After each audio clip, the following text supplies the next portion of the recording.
Rakvere linnus on ajalooline kindlus, mis asub Eesti põhjaosas Lääne-Kriipsvirumaal, Rakvere linnas. Lossi ajalugu ulatub üle 700 aasta tagasi ja see on üks tähtsamaid keskaegseid mälestisi Eestis. 1. Ajalugu ja ehitamine.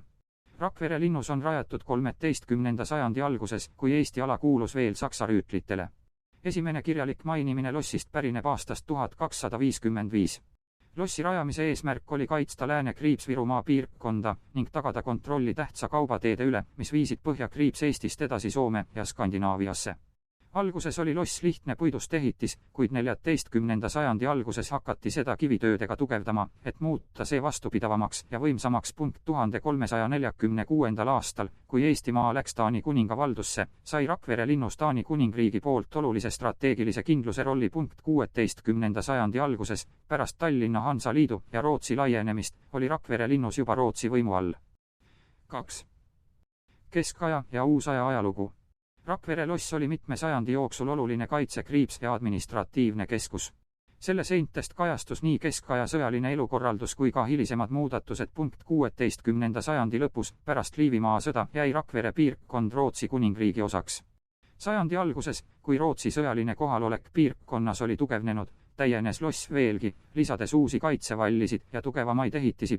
18. sajandi alguses Vene Kriips-Rootsi sõdade ajal, aga loss kannatas. 1700. aastal, Põhjasõja ajal, kannatas Rakvere linnus tõsiselt Vene vägede poolt, mistõttu jäi see hulk aastakümneid lagunenud olekusse. 3. 18. sajandi pärast Põhjasõda ja lagunemine. Pärast Põhjasõda ja Venemaa võimu all olnud perioodi algust jäi Rakvere linnus sisuliselt kasutuseta. Hiljem 18. sajandi lõpus ja 19. sajandi alguses hakati lossitükke ja kriipsseinu ära kasutama erinevate majanduslike ja põllumajanduslike tegevuste jaoks. Seal hoiti näiteks kariloomi ja muud vara. Tulemuseks oli, et loss hakkas lagunema ning kaotas oma algse kindluse ja kaitsefunktsiooni.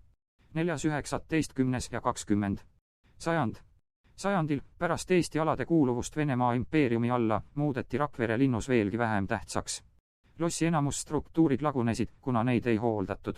Selle asemel ehitati ümbrusesse elamud ja mitmed muud hooned. Kuigi loss jäi kohalike inimeste jaoks ajalooliseks mälestuseks, ei pööratud sellele palju tähelepanu ega restaureerimistöid.